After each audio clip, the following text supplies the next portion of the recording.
Christian Davenport. Jeffrey P. Bezos' Blue Origin got a step closer to flying tourists to space Tuesday when it launched a life-size dummy the company named Mannequin Skywalker from its remote West Texas facility. The updated booster and crew capsule, which the company hopes to use to fly its first human tourists to space by as early as next year, hit a peak altitude of nearly 100 kilometers, or what's considered the threshold of space, the company said in a statement. Bezos owns The Washington Post. The New Shepard booster, named for Alan Shepard, the first American in space, then flew back to Earth, successfully touching down on a landing pad so that it can be reused. The capsule, designed with what Blue Origin says are the largest windows ever to fly into space, floated back under parachutes for a soft landing in a flight that lasted 10 minutes and 6 seconds. New Shepard had a successful first flight of Crew Capsule 2.0 today, Tuesday, Bezos wrote on Twitter. Complete with windows and our instrumented test dummy. He had a great ride. Even though the rocket blasted off at about noon Eastern, the company didn't announce it until some 11 hours later, and the Federal Aviation Administration, which licensed the launch, refused to confirm that it had occurred. A test flight dummy named Mannequin Skywalker sits in Blue Origin's Crew Capsule in West Texas after launching to the edge of space on December 12. Photo courtesy of Blue Origin. The launch, Blue Origin's first in over a year, comes during a big week for the space industry, and it follows a White House ceremony this week in which U.S. President Donald Trump officially put NASA on a track back to the moon.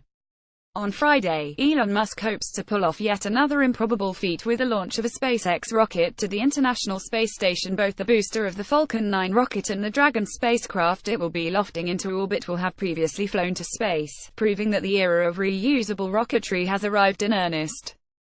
Earlier this year, SpaceX for the first time reflew a booster. Then later it flew a Dragon spacecraft again. But Friday's launch, a mission to carry 4,800 pounds of cargo and supplies to the space station, would be the first time a used booster and a used spacecraft would fly together. It's also the first time NASA has allowed SpaceX to use a previously flown rocket on one of the agency's missions. Since SpaceX first landed a booster 2 years ago, typically they are ditched into the ocean, never to be used again. It has repeated the accomplishment numerous times in a quest to treat space travel more like commercial aviation. Airlines don't throw away their airplanes after each use, as Musk and others have noted. Instead of falling into the sea, SpaceX's rockets fly back to Earth, landing on a landing pad or on ships at sea. In the long run, reusability is going to significantly reduce the cost of access to space, and that's what's going to be required to send future generations to explore the universe.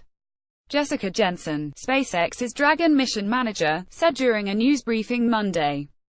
We want to be able to send thousands of people into space, not just tens. The launch has been delayed a couple of times, first because the company wanted to do additional checks of its ground systems, then because it found particles in the second-stage fuel system. The launch is also notable because it would be the first from Pad 40 at Cape Canaveral in Florida since a rocket explosion there caused $50 million in damage. A Falcon 9 rocket blew up in September 2016 while fueling ahead of an engine test. Despite those setbacks, SpaceX has been on a roll this year.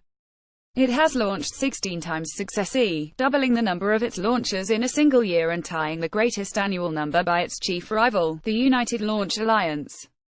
In addition to launching the used boosters and spacecraft, SpaceX also inaugurated Launch Pad 39A at the Kennedy Space Center, the historic site from which the Apollo astronauts took off for the moon.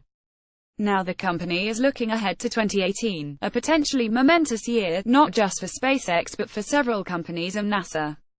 Under contract with NASA, Boeing and SpaceX are preparing to fly astronauts from U.S. soil in 2018, marking the first government launches since the Space Shuttle was retired in 2011. Since then, NASA has had to send up its astronauts in Russian rockets, at a cost that stands at more than $80 million a seat. Also next year, Richard Branson's Virgin Galactic and Bezos's Blue Origin could start flying paying tourists at the edge of space. A company called Moon Express plans to fly a robotic lander to the lunar surface next year. SpaceX's launch would be one of a number of high-profile events this week, which began with President Trump signing a new space policy directive in a White House ceremony Monday. Although light on specifics, the president called for a return to the moon, in partnership with industry and international partners, not just to visit, but for a long-term exploration and use. Also on Tuesday, Arianespace, the French space company, completed its 11th successful launch of the year. Rocket Lab, a private space venture based in California and New Zealand, was set to attempt a test flight of its Electron rocket this week as well. The rush of activity by the American space enterprise shows that the private sector increasingly threatens government's long-held monopoly on space, said Mark Albrecht, who served as the executive secretary of the government's National Space Council from 1989 to 1992. We may have reached that tipping point, or are close to it, where the center of space activity is moving toward these new commercial enterprises, he said. SpaceX has also been working toward launching its Falcon Heavy rocket, essentially 3 Falcon 9s bound together, in what would become a massive vehicle capable of flying to the moon and reaching Musk's ultimate goal, Mars. Earlier this year, Musk promised another milestone for 2018 that he would fly 2 paying passengers on a trip around the moon. But first, he's got to fly the Falcon Heavy rocket. Its maiden flight was scheduled for this year, but after repeated delays, Musk now says it is set for January. He's warned, though, that the chances of failure are high. Meaning 2018 could start off with a bang, text and photo by The Washington Post.